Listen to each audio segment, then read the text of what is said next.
this is something I don't normally do, is walk around the graveyard. I hope we can walk out to it and have a little look round. Straight on, yeah? Yes, straight on. Don't do that. So, car park, straight on.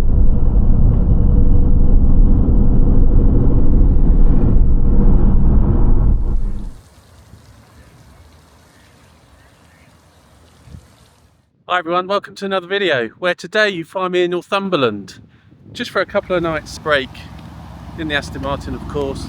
Our aim is to visit two castles, the first being Alnwick Castle, which is there behind me. The second castle we're aiming to visit is Bamburgh, but we're also going to visit the Jim Clark Museum. Really looking forward to that, and we're going to take you along for the journey. Now don't worry, I know this is a car channel, so any castle footage will be kept to a brief minimum. So let me show you exactly where we are. So we've driven to this castle as our first stop, direct from Yorkshire, prior to us heading to our hotel called Marshall Meadows Manor House, which is in Berwick upon Tweed, which is not 90 minutes away as shown on here. It'll probably take around 40 minutes from the castle. I'll show you our accommodation later. But first, a few brief images of this beautiful castle.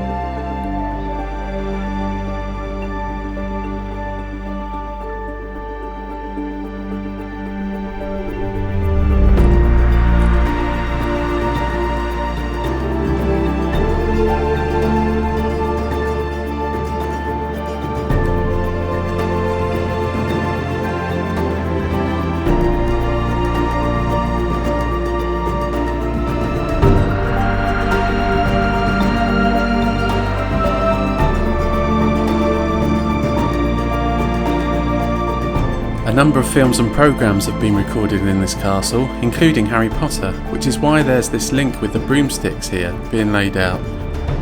We've just finished having a look around the castle, and it's definitely worth a visit. We weren't allowed to film actually inside the rooms, because believe it or not, people still live there.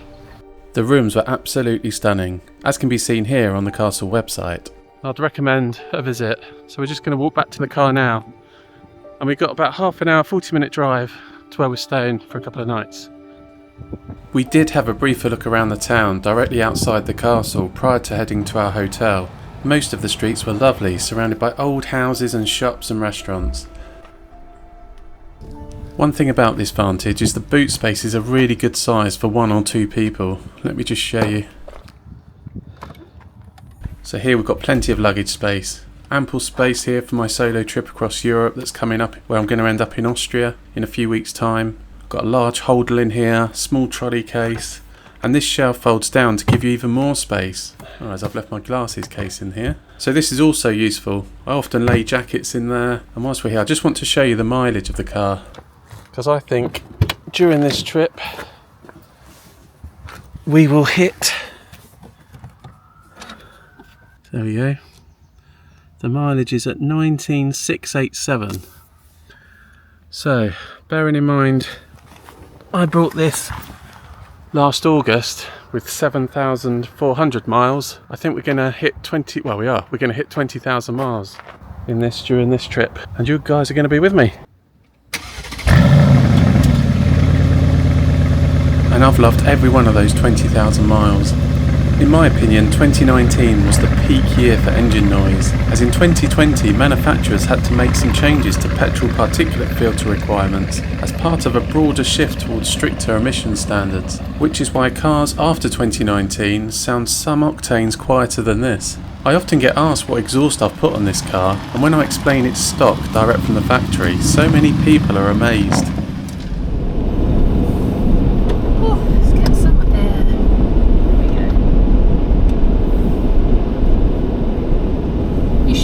Right, yeah, so you don't have to go around the village. Ooh, they look horrible. Yeah.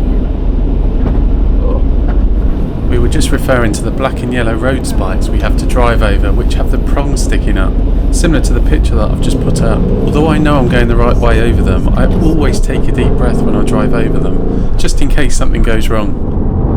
Well, the sea's just there. The sea is just there, so we're near the sea. I just wanted to film the approach to our hotel, as it's positioned between the sea and this dual carriageway that we're on now. Now, you don't hear the road noise that much from the hotel, but occasionally you do, especially if the wind is blowing towards the hotel.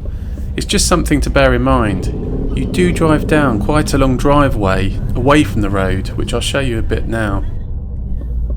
It's just something I didn't really appreciate at the time of booking. But for what we want to do on this trip, this hotel is ideally positioned for us, which is why I chose it this time.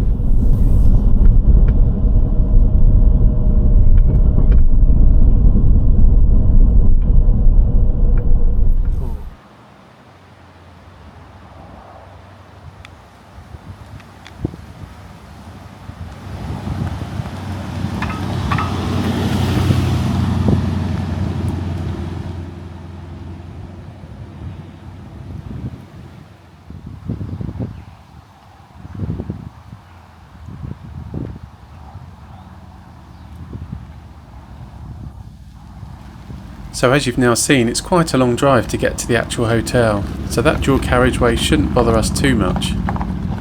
So this is Marshall Meadows Manor House, which is a very nice Georgian manor transformed into a hotel, which is nestled within 12 acres of grounds close to the Scottish borders.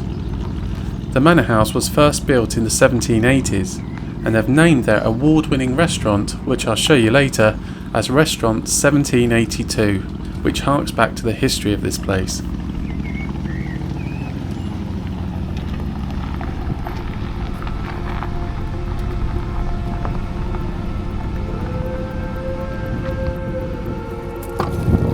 My wife has already taken some luggage up to the room whilst I was sorting out some filming equipment. But as I was saying earlier, I think this has great boot space, from memory around 350 litres, which is good for a sports coupe.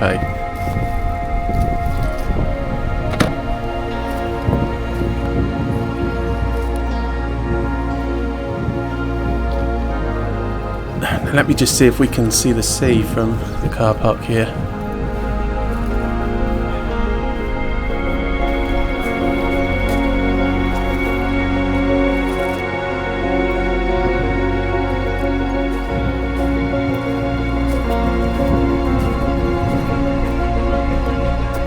Yep, there it is.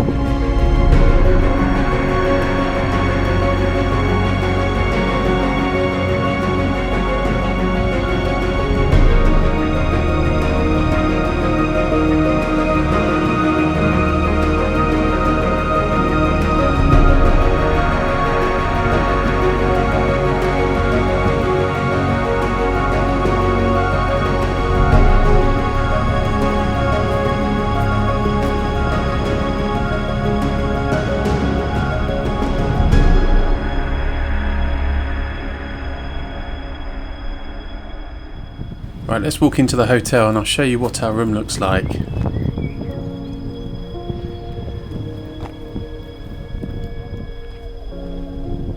The Vantage is still relatively shiny after the recent concourse work. I'm really looking forward to getting some front and side sill PPF fitted in the next few weeks, which of course I'll share with you on a short film soon. Yeah, it looks very nice in here.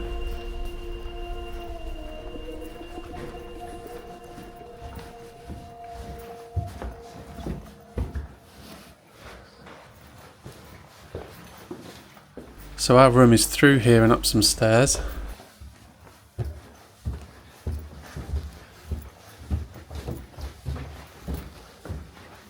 Nice tartan carpet. We are right on the Scottish borders.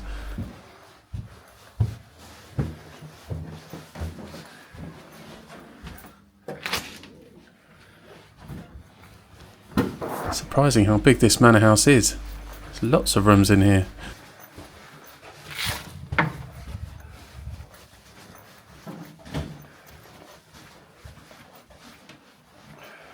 And here we are. our room for a couple of nights. Nice big bed. I always look for a bed which doesn't have an end rail, as I'm tall so I don't bash my feet during the night, so this is perfect. The room is quite dark, just this one window. Nice blue sky there. There's also some pods that you can stay in just over there.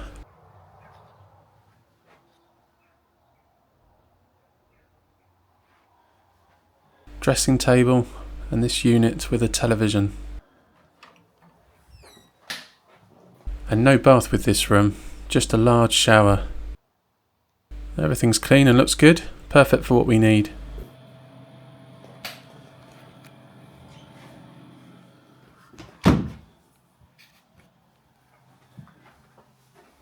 And here we have a little tea and coffee station, perfect.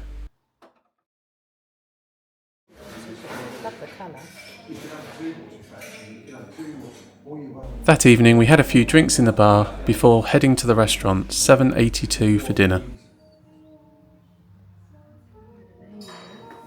The food was excellent. Very tasty indeed.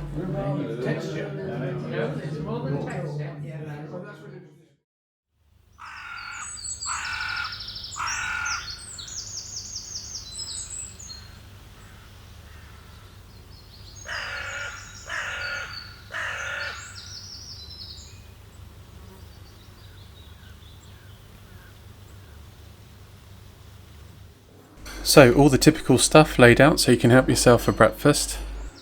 Then you can choose from a menu regarding the cooked options. Of course I chose a cooked breakfast, and again the food was excellent. Right, first stop for today is the Jim Clark Museum. Been really looking forward to this. So let me show you where that is in relation to this hotel. The museum is in the historic market town of Duns in the Scottish borders. And as you can see, it's only half an hour away.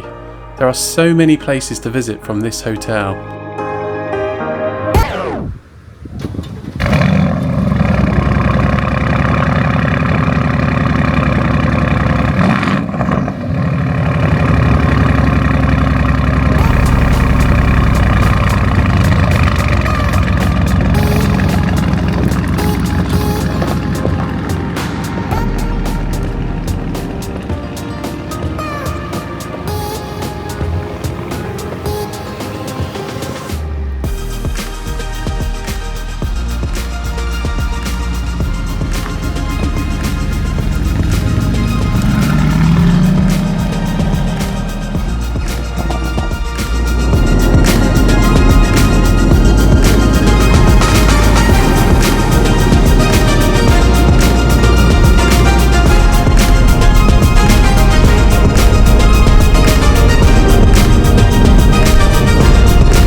I've managed to park directly outside the museum.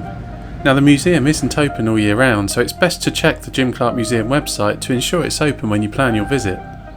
I'll leave all the links to all the places we visit in this video in the description below.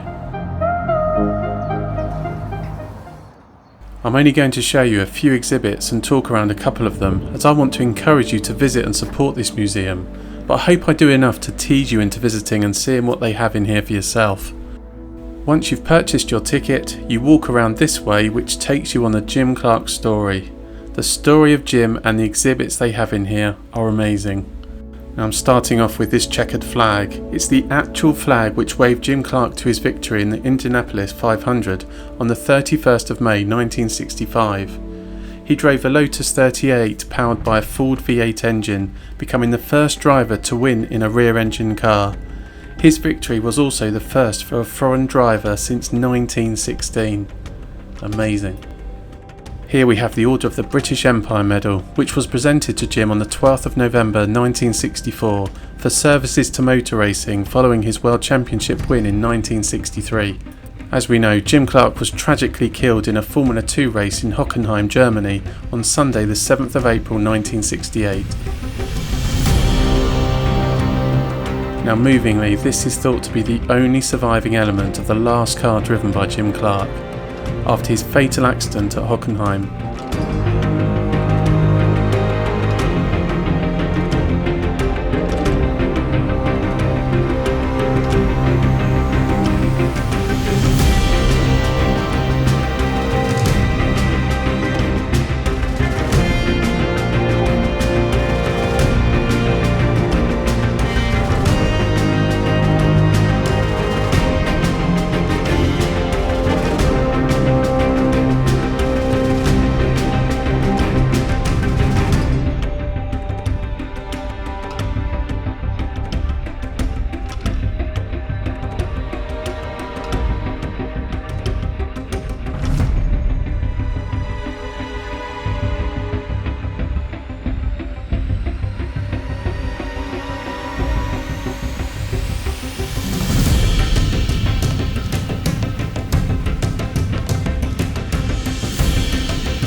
I just want to show you this white Jaguar D-Type race car.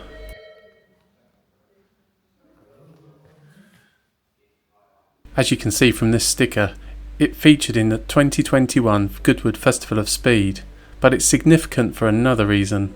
This was the first purpose-built race car that Jim Clark competed in during 1958. He was the main driver for the Border Reivers racing team. Just imagine Jim Clark sat in that seat, driving this to many victories. Just look at those lovely old dials and that wooden steering wheel. And green leather seats in here. In actual fact, Jim raced internationally for the first time in this very car, winning 12 out of 20 races.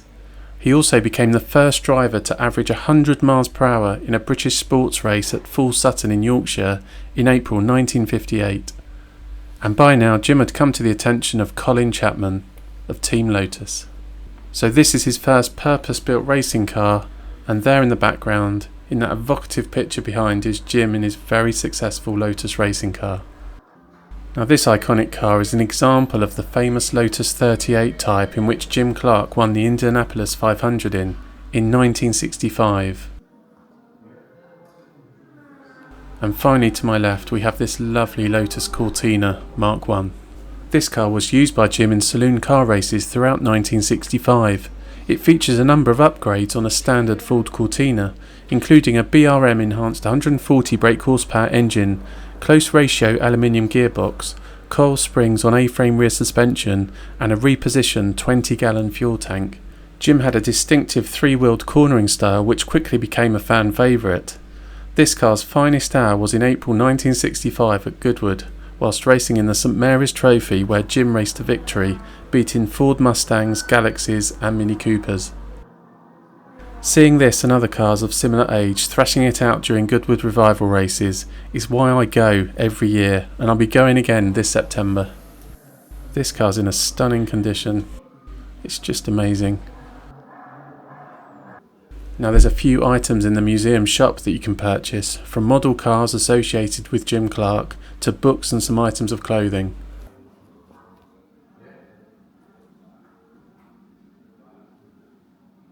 And of course I decided to buy this little Aston Martin DB4 GT Zagato, which Jim raced at the RAC Trophy at Goodwood in 1962. Just my little memento from such a great visit. So there we have it.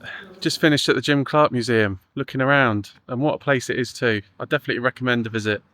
If you're a Jim Clark fan or a motorsport fan and you're in the area, or make it a bespoke place that you come and visit, because the exhibits in there are fantastic. It is quite a small area, but it's still worth a visit. And it's quite reasonably priced as well. Some amazing exhibits there, photographs, and the trophy room is something else. So my wife has popped round to the Jim Clark Cafe, which is around the corner, so I'm going to go and meet her now. But before we do, let me just show you. Yeah, a bit close that. I did have the surround cameras on, which are brilliant for things like this. It really does help you see where the front splitter is in relation to the surroundings. You can see it's probably only about 20mm above the curb, so the cameras on this car are a useful bit of kit. However, I do admit that's a bit close. Anyhow, let me show you where the Jim Clark Cafe is in relation to the museum. So we're here, and we simply walk along this road, turn right, and it's just down here on the left. 5-minute walk.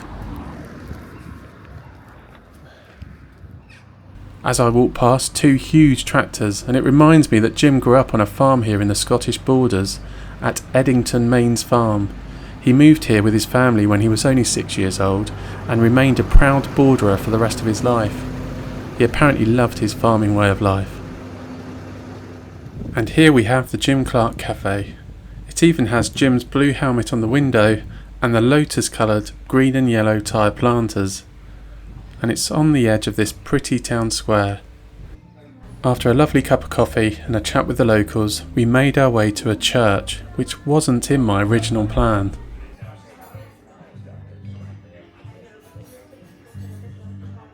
Alright guys, whilst in the cafe, the Jim Clark Cafe, I was talking to some locals and really nice guy. And I asked where Jim Clark was buried, and I know I could Google it, but I hadn't done it at that point. And he said it's about a 10-minute drive from the cafe to this place, Churnside Parish Church, the Church of Scotland, and he's buried in here. So I thought, as we're so local, it just felt like the right thing to do.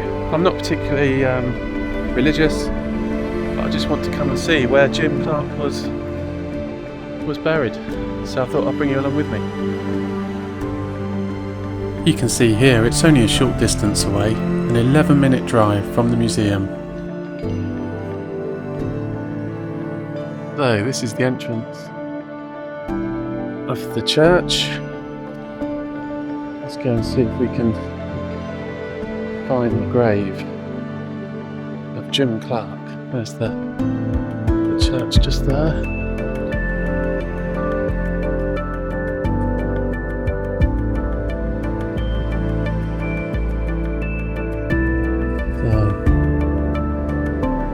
Walk round.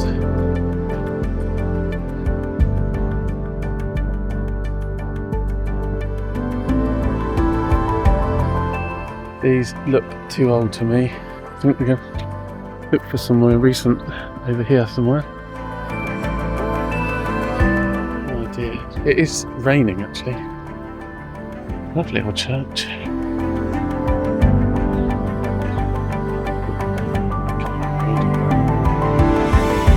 Over here.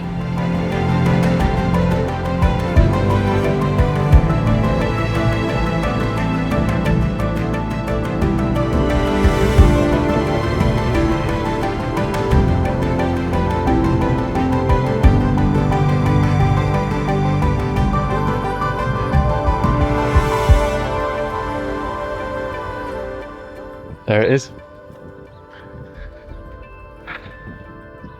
There it is. Standing very tall.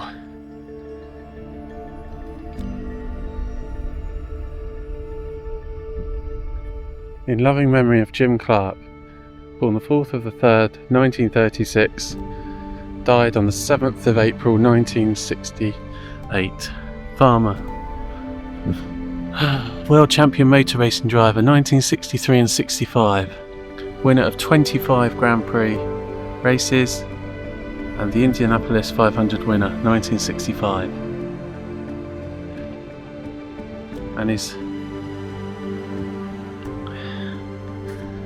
His flowers there. Got the Jim Clark sticker on.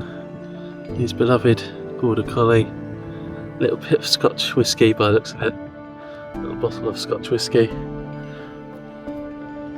I'm not particularly religious, like I said, but just somewhere I felt that I had to come whilst I was in the area, just to see Scottish Motorsport Marshals Club in remembrance, paying their respects.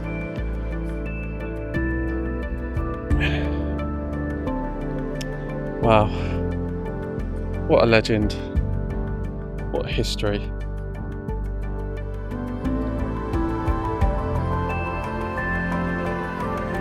So if any of you who are watching want to come and recreate this same trip or a similar trip and want to pay this gravestone a visit, this is where it is.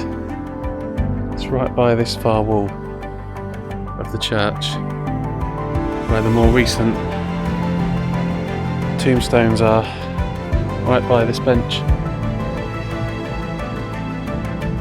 So there we have it.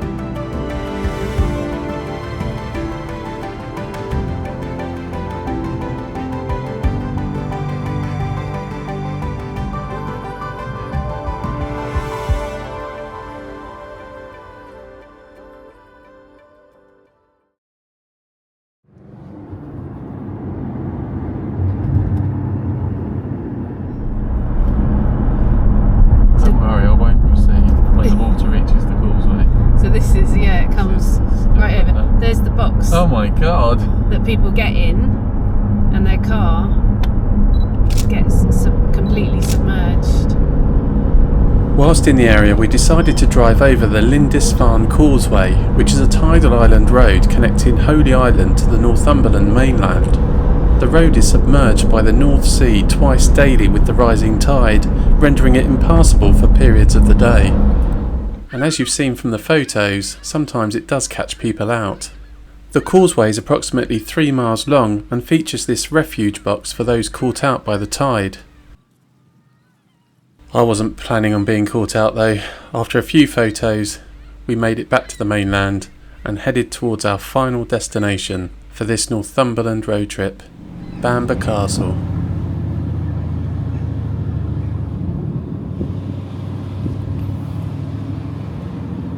As you can see from this map, the castle was again fairly local, only 25 minutes from Lindisfarne Causeway, the castle being in a prime location looking out into the North Sea. As you approach the castle, you're met with an amazing view from the front windscreen. It looks fantastic. Now as you drive towards the castle, you do pass a couple of car parks, but if you hold your nerve you can take the slip road to the left which goes up to the castle, which could be mistaken for a private road, and there's a car park right at the top, which is where we're headed. As you can see on this map, there is a large car park at the bottom of the castle to the right, but we're heading for this car park right at the top.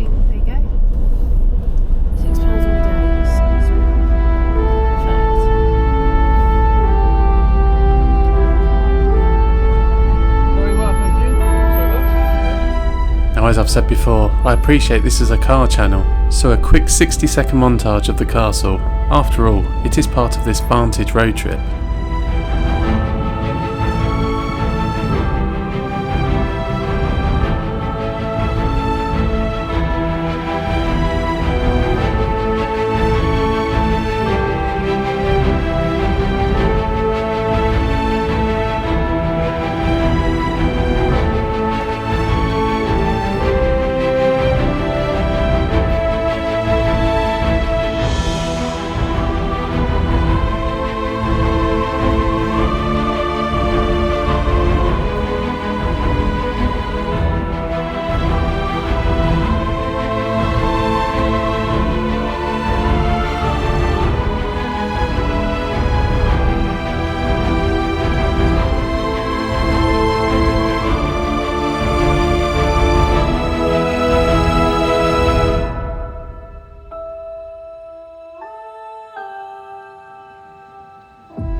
After another great day, we repeated the evening that came before, a drink in the bar before a splendid meal. But earlier that evening, there was a problem that I encountered with the Vantage that I hadn't even contemplated in the past. Let me explain.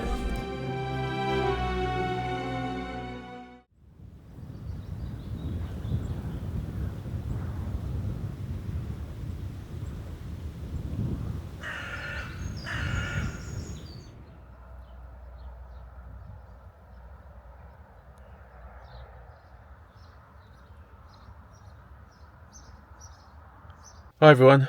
You may have noticed that the car's moved since I left you yesterday. There's a bit of a story to this, and actually I thought I'd share it this morning, although it's a very minor issue. Because it's a bit of a wake-up call for me, certainly before I head to Europe in September. Shortly after filming, I took some things out the car, went to lock the car, and the remote key fob battery was completely dead.